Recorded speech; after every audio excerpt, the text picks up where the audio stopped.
This podcast discusses paranormal activity and other topics some might find disturbing. Listener discretion is advised.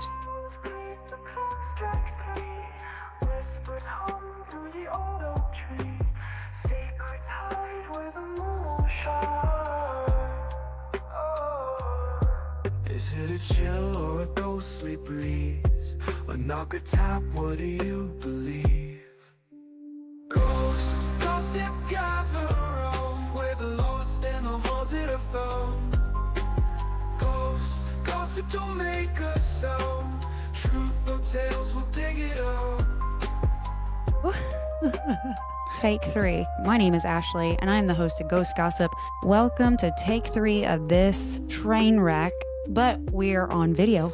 And the good thing is, you guys haven't seen the train wreck. No, and you won't. Yes, you're seeing the smooth, sleek Airstream just stroll on by. All right. He's watching himself. It's funny. I can't see him because my laptop's in front Well, of me. I can't see you. Guys, we have recorded this. We have tried 3 times. This is our 3rd. I can't even remember what our cold open was. Now I can Screw do a that. cold open. Sup, y'all. I like a cold sandwich, cold deli sub. Don't do that. Don't do that. Not to the sub. I mean, I love subs too, but the joke wasn't funny. But so we are here. Excuse you. Excuse you. Hey, Taurus, John told me I was too mean to you. Yeah, you are. And then meanwhile, he's like calling out his wife. And I'm like, dude, you tell me I'm too mean? I am obnoxious. I am a drama king. Wow, I got that on recording. I am. You heard it here. You heard it here first, folks. I've left her speechless. This never happens. You know what's really cool about this? Even though I can't see you, I can see a blurred version of you. But it's funny because I feel like I can breathe and get comfortable. Whereas when we were on the same side of the room, I felt like I was about to have a panic attack. It's kind of like the separated mattress thing. Oh, okay. Can we talk about Sleep Number Bed for a minute and how it saved our marriage? Let's plug the sleep number. What is your sleep number setting, my love? 45. And I can go down as low as a 45. I tend to stay on a 65 to 75. Okay. Turn me down a little bit because I'm really loud in my head. Just turn my headphones down. Is that better? That's way too much. Better? Yes, that's better. Lord. Okay. Turn me up a little bit. Oh my God. I just want to get it right. I can't reach over there to dinosaur. You called me a dinosaur? You just told me I was Benjamin Button aging backwards, and now I'm T-Rex all of a sudden. Look, I told you. You put a camera on him, he starts performing. T-Rex. You told me I was My wife. You told me My wife. My wife. You told me I was Benjamin Button. Now you're telling me I'm. You do. You age in reverse, my love. I'm getting older. You're getting younger. I'm sorry. That's what happened to my dad. People would think that my mom. Well, exactly. Tell me, what happened with your dad? Dad. People thought my dad was my mom's dad. After a while, my mom is older than my dad. Yeah, Bubby's like, what, 35? Which is funny because I'm 40, but yes. So you're like 20. Yeah.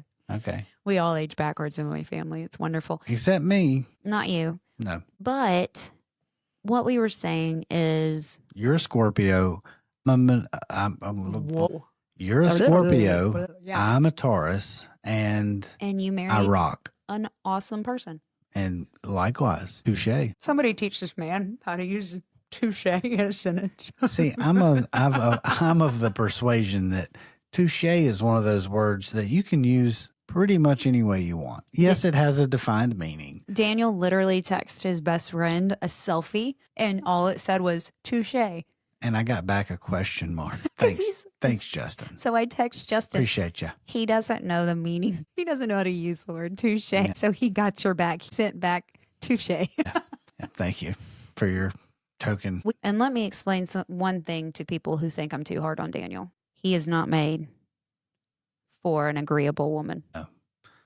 An agreeable woman couldn't deal with me. No. And I'm a lot. He is a lot. But people don't see that. They don't see that. They see the fun side of you. They don't see all the sides of you that I see. And the thing is, I love you entirely for all of them. And then one of the things that we loved about each other is because we're all multifaceted. Very much so.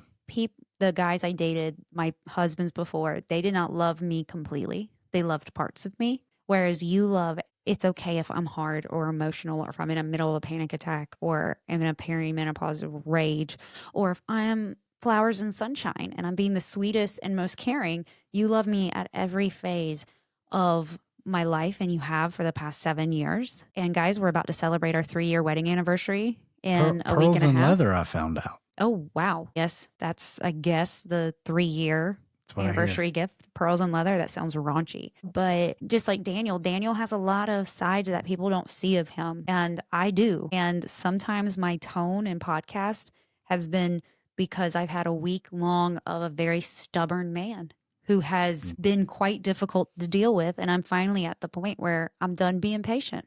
And I can be hard. And I would like to add to that, kind of even go further. There's facets of me and facets of you that are really completely opposite.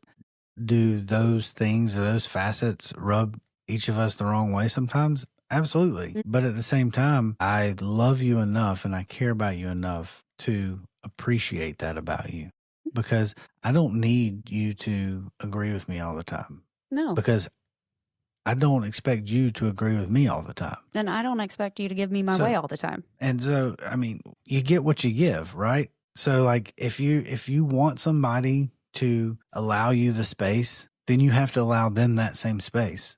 And that's why I think a lot of relationships, they don't communicate in that way. And we had to learn to, and we're still learning to, right? I mean, Oh, yeah. So it's about being 1% better. That's right. And I really think, whether it's communication or whether it's a relationship, whether it's work, I mean, it doesn't matter what it is. I really think the key to feeling peace and contentment and joy and growth in your life is about communication. I think it really boils down to it. When you boil everything down to it, it's communicating, number one, honestly with yourself. And people struggle with that. I struggle with that sometimes. Self-awareness is hard. You have to communicate with yourself and Yep. that inner dialogue that you have going on 24/7. Sometimes you just have to put it on stop, and you have to just sit yourself down and have a conversation. And I hate to get on that tangent, and I know John didn't mean any harm by it, but I know he's not the first person to say it. And, the reality of it is But you are mean to me. Sure. But we have friends that could not handle me, and I'm okay with that. Trust me, we have friends that couldn't handle me. Absolutely There's a not. lot of people that can't handle me. Daniel's a lot, but he is perfect for me. He balances. Absolutely. And you are perfect for me. We are two jigsaw puzzles of people in life, and we make a beautiful picture. Yep. So the next time you think, man, she's being hard on him. Trust me, I can take it, y'all. Oh, yeah. And he dishes it right back. Damn right. Well, gosh, we just went on a tangent. What we were talking about today is when we went to Helen, Georgia with some friends, Daniel. Drinking the beer. Sorry I interrupted you, but when you say Helen, Georgia, all I think is about lederhosen and beer. See what I mean? But because I'm the bitch, because I can say, Daniel, I don't like when you interrupt me, and people get rubbed wrong that way. I don't get rubbed wrong that way. Hell no. Stop interrupting me. But Daniel Scott, I will come around this table. No, you won't. You couldn't reach me if you did. But so Daniel and we were at Helen, and we were sitting around this like picnic table, and he started telling people about his dad and the stories of him and his dad when he was younger. And so for those of you that are new, I hope this is not your first episode, but if it is, welcome. I'm so sorry you got. Yeah, you're getting a tsunami of information. You're getting the marriage counseling. I did marriage counseling with John earlier. We talked about marriage and stuff earlier. Daniel started telling these stories of his dad who owned and ran a crematorium when Daniel was little, up until a few years ago when he retired. And his stories were so funny. And outlandish and unbelievable. Yes, and everybody was cackling. And Justin's like, Ashley, can you handle constructive criticism? I'm like, yeah, of course. What's up? And he's like, you need to let Daniel talk on the podcast. And I'm like, I don't cut him out. I'm listening. Like he's legitimately, he's like, the back and forth is so funny. You need to have more back and forth. And I'm like, Justin, he doesn't have back and forth with me on the podcast. Guys, the only thing that I cut Daniel out is when he's being not politically correct. Or mouth noises. Mouth noises and breathing. Like, my gosh, I do not cut him out. Like, seriously, the only times I'm cutting him is if I know that he's going to offend my listeners and he's talking about something so random that doesn't apply, or he's breathing into the microphone or smacking his mouth. And he goes, oh, well, y'all really need to have more back and forth. And I'm like, tell him that. So he did. Yeah, he sure did. And the reality of it is, Daniel is so funny and his stories don't seem real. And when we were dating, I thought he was so full of shit Until you met my mom. until I met your mom and she started telling me the same stories that you were telling me. And I was like, oh, so he's not lying to me. Got it. And she was probably telling them like so nonchalantly, like, And my face was like this. what? This isn't normal. Yeah, because your stories were outlandish, just like your father. Yeah. They And are. so he started telling some stories, and I was like, you know what? We got to have an episode of this. So this is kind of like a bonus episode. We are having our anniversary this week. I wanted something easy to edit. Deuce Quattro. The 3-year anniversary. Yes, but it's our Deuce- 3-year anniversary, and yes. that's not how you say 24 in Spanish. That's how I say it. And 24. I like, What, don't you like 2-4? yes.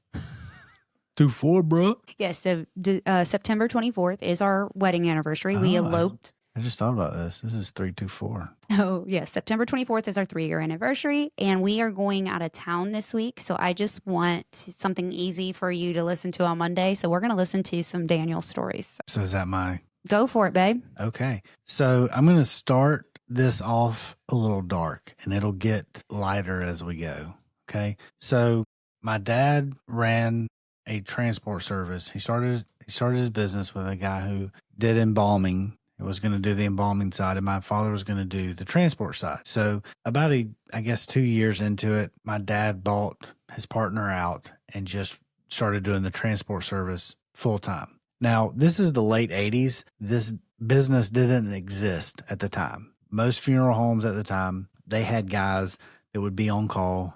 There would always have to be at least 2 of them on call, running calls 24/7. So they're having to pay somebody full time. And these guys, for the most part, are just sitting there. They might go on a couple of calls a day, maybe 1 or 2 at night. Like, it's just a huge expense. So my dad literally went around to funeral home after funeral home, like cold knocking doors, and pitched them this idea. If you get a call from 5 o'clock to 6 o'clock in the morning, call me. I'll go take the call. And that was the idea. It ran for almost 40 years. And one of the main funeral homes that he worked for had a crematory. And so my father got his crematory license and managed and ran their crematory for over 30 years. That's my dad's business. The first memory I have of that part of my dad's business is I was probably 3 years old, maybe 4. And we had this, the old metal desk like you see in some shops. I mean, it's like the drawers on the right and left, and it's just a big metal table, probably like, I don't know, 3 by 6 foot long. Yeah. For whatever reason, we had one of those sitting out in the yard by the wood line. Yeah, I don't know. So it was just randomly sitting there. It was probably like my dad had built my mom a shop because she was a hairdresser, and it was probably like an old one they had changed out or something. So it's sitting there, and I remember my dad had come home. He had a call late at night, and I woke up the next morning and I went out on the carport. We didn't have a garage. We just had a carport. And I remember looking out there, and there were a pair of white sneakers and a shirt and blue jeans, and they were covered in blood. And it was from the person my dad picked up. What? Yes. For whatever reason, my dad had gotten left with the clothes of this person who had been either or beaten or whatever, who had died. And these were literally just sitting on this desk. That was my first memory. Okay. Pretty dark as a 4-year-old. So from then on, like I grew up knowing that my dad went and picked up dead people. He hadn't started running the crematory yet, but that's what he did. Like, he also had a newspaper route that I went on at one time, which was even sketchier than dead people. It was a spray paint. Side note, it was a red spray painted station wagon that did not have functional brakes. Oh, shit. He sat in the middle on the bench seat and would throw papers out of the passenger side window. The way he would stop this car, because there was nobody on the road in Woodruff, in 89 at 4 a.m. I mean, traffic laws didn't apply. But the way he would stop this car is he would cut it off coming down the hill on Kelly Road before he got in the driveway. And he knew when to cut it off. He knew what speed to get it to. And then he would run it into this tree. It wasn't a big tree. It was probably like 6 inches like diameter. The tree was bald. The bumper was bent in. And that he would hit the tree, and that's how the car would stop, and he'd pull the parking brake. True story. So we grew up different, is what she's saying. We were raised so differently. So my parents got divorced when I was, I guess, 5. I don't know exactly when it was finalized, but I was right around 5. So my dad bought a trailer and ended up putting the trailer, and by this time he had started running the crematory. He started running the crematory? Managing, operating the crematory. Well, the funeral home had land. Was it old land? Good question. Or was it new? It's a really good question because it was beside a crematory and across the street from a graveyard. So it was the old office for the graveyard for the funeral home. They had a trailer out there, but the trailer had been gone for years, and it was just basically a parking lot. So they let my dad put the trailer on their land. They paid the water bill. Which is like still there. Yes, it's still there. Still there today. And my dad rents it out. So it was beside the crematory, which was super convenient for him to do cremations because he could literally walk down there and cross the street from the cemetery. So that's where he lived. It's probably my 7th or 8th birthday or Christmas. We had gotten bicycles and a go-kart. Mind you, we lived in a single wide trailer. Where did our bicycles and our go-kart go? Well, naturally, the crematory had a garage. Right? Naturally. So that's where our bicycles and our go-kart were stored. So when we would want to go get them, we knew where the key was hidden.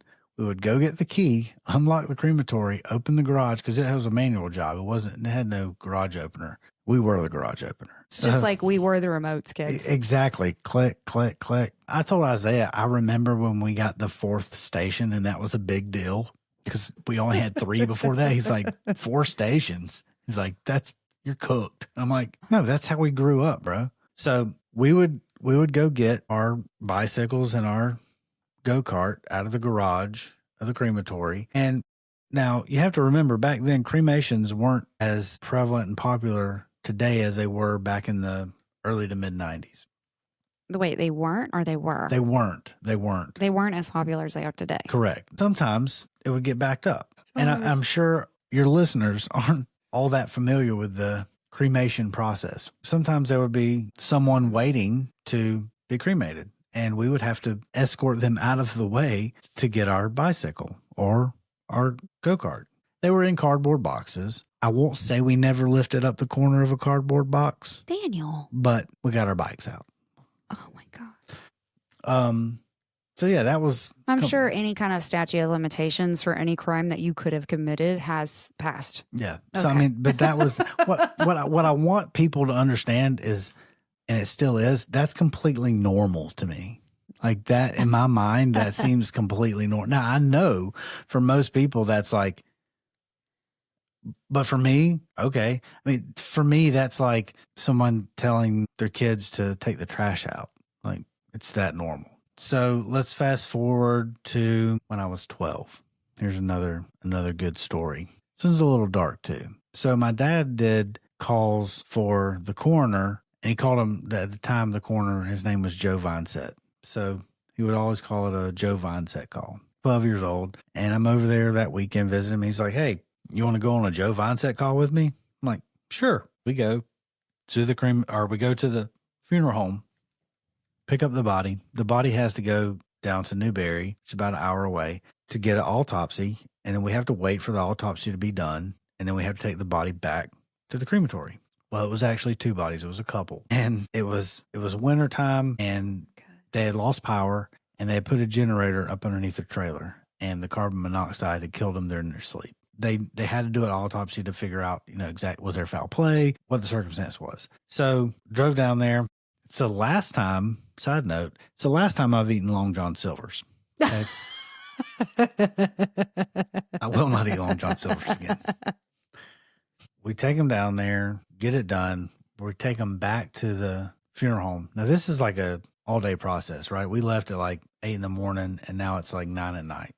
I follow my dad into the prep room, which is where they unload the bodies. They unzip the body bag, and they begin to take the man out of the body bag and put him on the prep table. Y'all, trigger warning. I don't know what for, but just So gross stuff. I'm just standing there, like watching all this happen. And I remember very vividly, I'm looking at the man, like at the top of his head down to his feet. And I remember his right shoulder and his neck and the side of his face being completely like purple and black and green. And later on, my dad told me that was from the carbon monoxide poisoning. It speeds up the decomposition process. So this was within 2 days of them dying, they had already started advanced decomposition. And my dad looked at me while they're putting this body on the prep table, and he looks at me, and I'm just standing there, 12 years old, completely frozen. Kind of like how your video is right now. Yeah. And so he looks at me, he's like,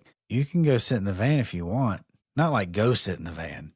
He's like, if you want. Yeah, So it's optional. And so I was like, Why, question, why were you inside? Why were you in there? Why did you go in? because we got out to unload the bodies, and I just followed him in. So there was no like, son, you don't need to see this. No. You know, I've told your dad so many times in the past 7 years, I question your parenting, Robin. You still question mine. Oh, yeah, absolutely. There's things that you say and do. I'm like, Daniel. I'm like, what? And I'm like, dude. We were raised different. Well, trust me, we are learning. We're all learning right now how differently we were raised. So, yeah, I mean, there was no like. Just so everybody's aware, the only dead body that I saw as a child was my grandfather's, and I was 13, and he was in the hospital bed, and he had just passed away. I wasn't running around moving dead bodies out of my garage. Well, I'm glad you go back to the garage, because opposite the garage is where, so if you went into the crematory garage, take a right, and that's where the actual, I don't want to call it an oven. What do they call it? They call it something. It's a, well, what is, there's a term. It starts with a C. I don't know. I'm not finding it, but I know that I've heard your father call it something before. So I'm glad you brought up the garage. When you walk into the garage, to the right is where the crematorium actually was. Well, it had I don't know of a better way to put this, like a viewing port, but it wasn't Like really a little door. It was a little door. Like probably, it wasn't glass. It was probably like maybe 12 inches by 12 inches. And what it had a little latch on it, and you open it. And what it was for the operator to be able to look in there and to make sure everything was going all right. Right? Yeah. Like to be able to check on it. I remember very vividly my dad picking me up and holding me up and opening this and me looking in. Like, hey, son, check this out. You want to see something? And I just remember it's lit. These giant flames coming down. No. Yeah. Daniel. Yeah. Robin. Yeah. Robin, my man. What? It was in operation. So, moving on, let everybody catch their breath. As a mother. So it's funny. It's funny to me because, like, could you imagine doing that with one of our children? I mean, yeah. Daniel. I mean, that's what I don't think people really understand is how it's not necessarily, I don't think it's desensitized to like death, because I'm not, but it's the process after. You are desensitized to what happens after. Yeah. Yes, because it is a process. Like well, I'm desensitized. I talk about so much of it. Like, so a lot of people, I think, have the idea that when somebody's cremated, it's just ashes left. Do you have to get into this part? Well, I think that it's important because there's. It's a lot, though. It is a lot, and I didn't think you were going to get into this. I thought you were just going to tell stories about like funny stories. Okay, so we'll skip that. Yes, please. Good God, yes. Even if it's just for me. It's super interesting to me. If y'all want to hear about what happens, if y'all want an episode just about how cremation is handled, then we can do that. But on this episode, we definitely can. This episode is dedicated to the crazy, outlandish stories. Okay, so let's move from there. And this is kind of where the process was going to lead to. We literally had a scarecrow one year for Halloween that had actual artificial hips and prosthetics hanging from a tree across the street from the crematory and the graveyard. Is that not illegal? Is there not a law? It's a true story. Flannel shirt and everything. Did your dad hang that up? I'm pretty sure we used a pillowcase and we drew the face, like we drew the face on the pillowcase and then stuffed it full of hay, and then the attachments were added and then we hung it from the tree. Yeah. True story. Happy Halloween, y'all. Daniel. Yeah. Okay, but next The best scarecrow I've ever seen. Tell you that. Scared the shit out of people. Well, I bet with a prosthetic hip. Yeah. Okay. You know where that road is. You know that big curve? Yes, I do. So literally that tree, I don't know if it's still there, but I'm pretty sure that big tree Yes, it's still there. that's where it was hanging. It's like a big oaks tree that's looming. Yes. Right in the corner. Oh my God. Yep. Just Daniel. saying, hey, y'all. Happy Halloween. Daniel, Yep. your dad knew about this? He made it. That's what I asked you and Yeah. you didn't answer. You were like, well, we stuffed the, no. Your father knew about. It was a family project. Holy sh. Yeah. We did this as a family. Did your sister partake? Yeah. She probably blocked it out, but Hey, that's a first. We've been together 7 years and I've heard I all. swear I've told you that You story. have not told. I do disagree, sir. Maybe because it's so normal. You built a scarecrow out of. So it wasn't necessarily like the super scarecrow. It was just your regular scarecrow with an artificial hip. Modifications. Just an add-on, an accessory, if you will. A bonus. Good God. Yeah. Moving on from the scarecrow. Let's bump it up about, I don't know, I was probably 13 before the first time I went on a call with my dad. First call I went on Wow. the first call I went on with my father, we went to Charleston. It was the first time I'd ever been to Charleston. We went and picked up a body, and then we brought it home. It was literally like on a Tuesday night. Okay. Sounds kind of normal. That's what I'm saying. It's hey, you want to go on a call with me? Sure. We drove to Charleston, picked up a body, brought it back to the funeral home, came home, right? Not a big deal, at least for me. So the second call I went on with my father, well, I take that back because I just totally contradicted myself about the whole Joe Vincent call. I think that was the first like out of town trip was the one in Charleston. The second out of town trip I went on, we went to Bull Street. Yeah. Some of them might know this story. Yes. You've talked about this one before. Yes. So we went to Bull Street. The Bull which is Street the episode. Sanitarium Insane Asylum and for the state of South Carolina for It was in 100 years? Yeah, it was in Columbia, South Carolina, and now it's apartments. Yeah. It's luxury apartments. Yeah. They turned it into apartments. Oh my God. The funny thing about the Bull Street was when you pull in, there's like a 10 or 12 foot chain link fence with razor wire on the top or barbed wire, whatever it was. And you pull into like a little guard shack. They let you in. I remember going through that fence and then seeing an individual completely naked run across the lawn towards the chain link fence and start climbing it. And like some orderlies or guards or whatever running and pulling this person off of the fence and dragging them back to the building. Jesus. So then we pull up to the building. Dad's like, sit here. So at that time you had to like go and sign in, and the actual morgue was a separate building on a different part of the campus. And there was nobody actually at the morgue. You just got your paperwork, drove over there, and then got the body you were supposed to get. Hopefully. I mean, sketchy, right? Yeah. We So- talked about another so story about ju- when you don't pick up the right body. Yes. So I just remember sitting in the car being like, this is scary. It was scary. And so we got the body, and I'd gone on to another call with him down there.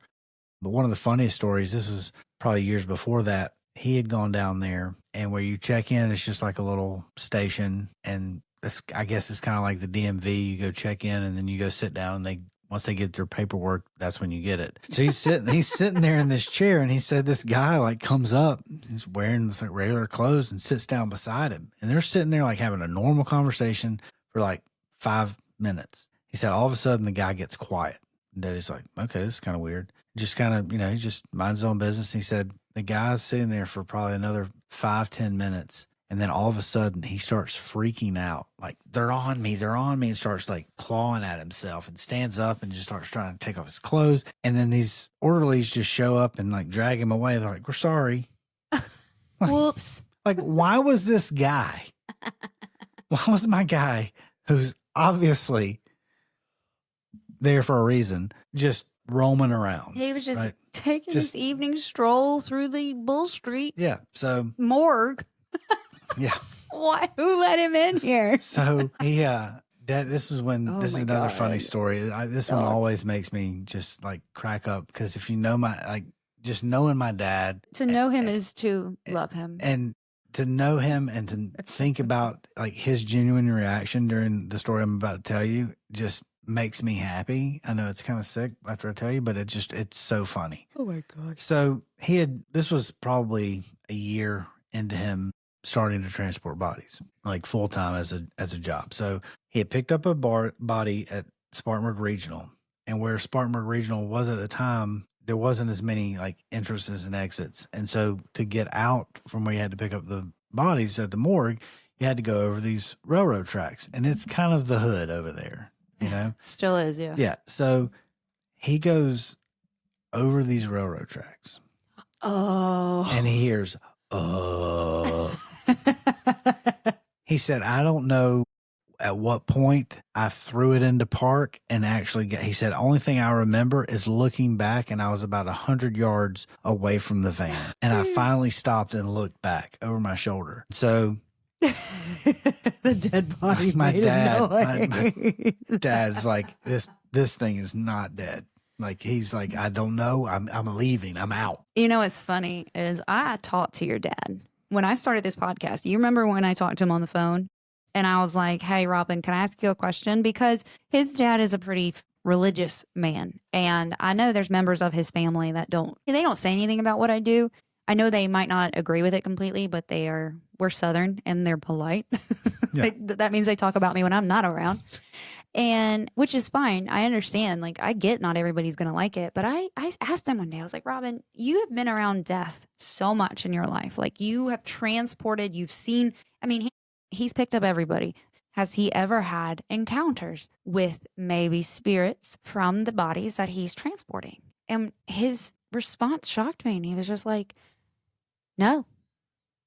I mean, just as no. Like, he's never had any that he knows of encounters with these people. You know, to him, they are just simply bodies and the soul has left them and they have moved on. And he is simply performing a task to move them. And his job is to respect them and to take them to the next destination. Yeah. And I think it was when we had that, when he was talking about that, and I know that we've talked about it, the part that he saw was the people that were left behind. Yes, he was more aware of the families. Yeah, he was aware of the effects that person's passing had on other people. And he was extremely, extremely reverent to those people. And I know that, and you know this, I joke around about it. Trust me, my dad jokes around about it too. Like, I've called him and he's like, you kill him, we grill him.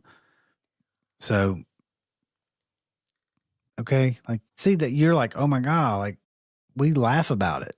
That doesn't mean like because I know how reverent my father is. I mean, if you go into somebody's home when the family's there, how serious my dad took those calls. Like, I know that my dad would, on those home calls, he would be praying on the way to those home calls that he would be able to show those people the compassion and the empathy that they deserved. And he did everything in his power to make sure that he was as reverent and compassionate and empathetic as possible. He has sat down with families. I mean, I know for a fact that my dad is literally sitting in complete strangers' houses for 6 to 8 hours, comforting a family who just lost their mother or father. Mm-hmm. And prayed.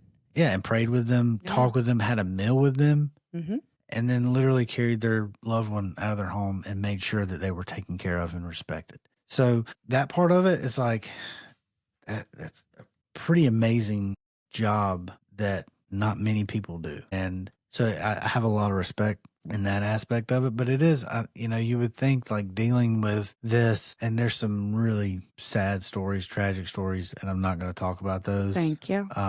Because they are literally just will break your heart.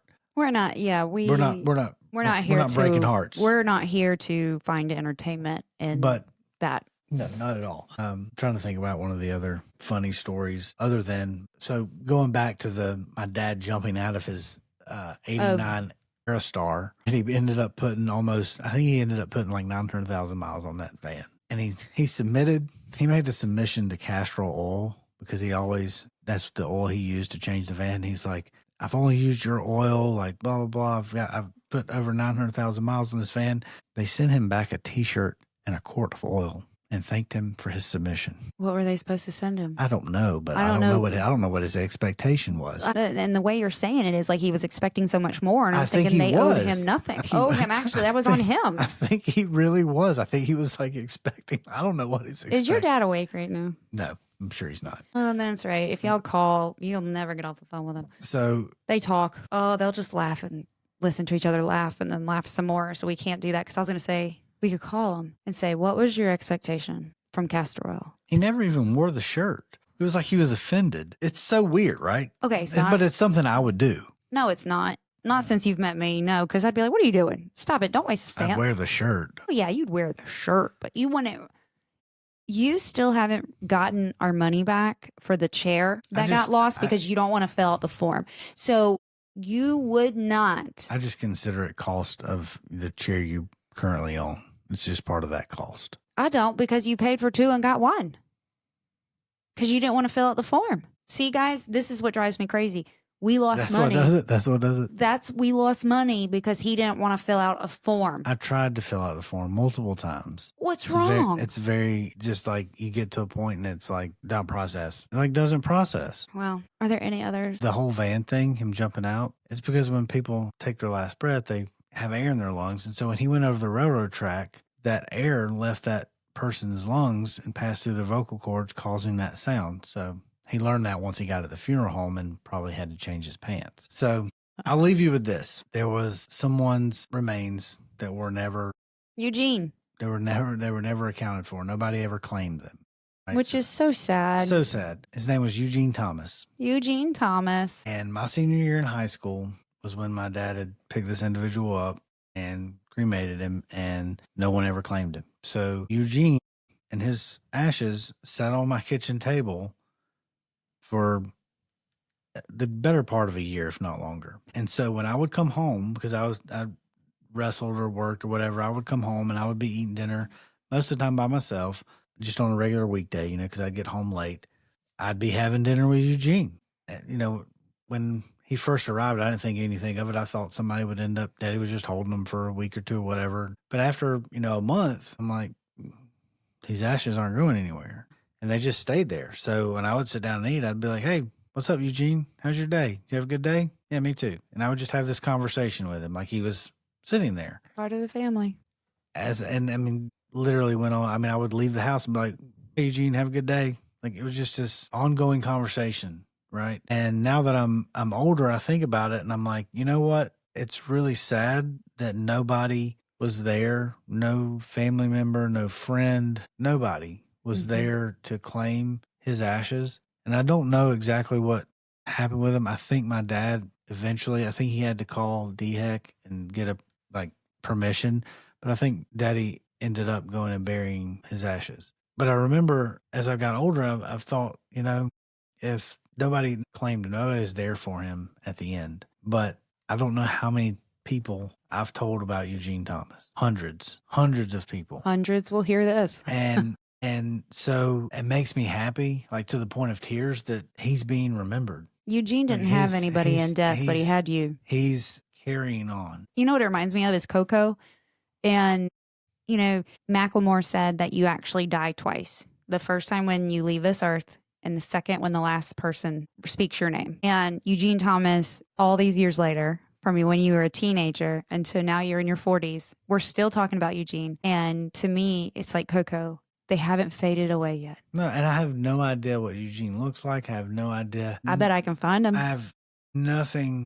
I don't even know if I want to, honestly, because I don't need to put a face with it, because there's Eugene has a vibe. Eugene is the vibe. Right? So, absolutely. I think that just goes to speak to the fact that not all ghosts and spirits and people when they pass on are necessarily an apparition. They're not necessarily a figure that you can see or you can feel, but they're an energy. Yeah.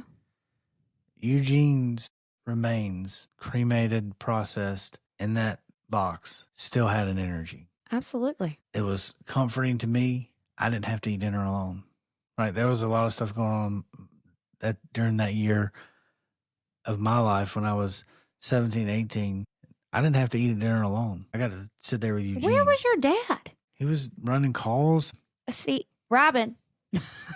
I mean, I know that there I'm was, judging. I know that there was times where my dad would be up literally working 72 hours at a time on maybe 3 hours of sleep. I know. I know, and I respect him. This went on for decades, like 20 years. Like that's how he had to run his business. And I get that. I just, as a mother and as somebody who grew up with a dad who worked a lot, like I can't imagine. The other part is a lot of times I wasn't getting home till 8, 9 o'clock at night. And I get that. So, just let me judge your father. I have so many reasons I can. So, but yeah, I That's just one more. It makes me, and it's not makes me proud. It just makes me happy. Just makes me genuinely happy to know that that's someone that isn't forgotten. That's right. And I hope that even this story, I hope that people will tell other people this story and it will just continue and just his name will continue on because don't know if he was a good person, don't know if he was a bad person, but it's something that gives me hope. It gives me hope that there is something after we pass away, whatever, none of us, I don't think, truly know what happens because none of us have ever experienced it. But I know for a fact that people's presence, people's energy continues on 100%. I love that. I love that you were there for him. Well, he was there for me. Eugene got me. Been recording all day. If y'all see me and y'all are like, man, she looks haggard. I've been recording since about 9 a.m. Okay. You don't look that haggard. I'm exhausted and I have a huge zit right here on my nose and it hurts. It's not that I want to big. shout. I want to shower. Yeah, you need to do that. I want to wash my hair really good. Please. I want to put a pimple patch right on my nose. Oh, I thought you were going to say something else. And we have to record again tomorrow. What? I'm down. We have the Missouri State Prison. Yeah, let's go. I look like I'm in prison. So, yeah, you kind of do. You look like you're on a phone call with your family. Look what it says behind you. Asylum for the criminally insane women. Oh, look at that picture. Tell them about that. You drew that of me. I didn't draw it. You painted that of me. Painted it. God. But yeah, It's guys. it's Ashley Death Warmed Over. Yeah, and the other one I painted. I look like a thumb. You look, no, you don't. Emily, you look like a thumb. You That's look true. adorable. I do. I like a baby. So, guys, thank you for listening. I don't know if Thank you're you. I don't know if you're gonna hear this because if we are having a time trying to get recording in the same room on the same Video, audio, God. all the technical production stuff that This I have is- no idea about. he's just show up. sitting there. He's just sitting there staring at me. I don't know. And I'm like, yesterday I had a full blown panic attack trying to get this set up. And we were trying to record yesterday. But I mean, when I say I had a panic attack, I was having a legit panic attack. So no matter what, we are going to audio record the Missouri State Prison no matter what. Because and we'll figure this out. yeah, I'll figure it out. I'll be here You'll for it. be supporting. I'll be here for it. All right.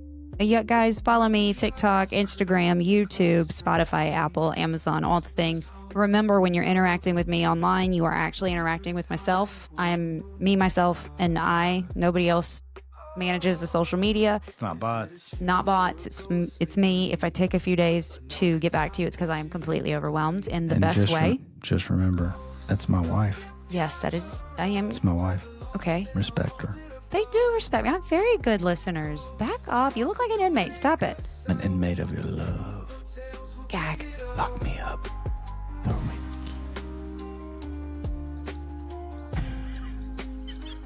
So mean. So mean. All right. Y'all, until next time, they'll see you later. Bye, y'all. Bye.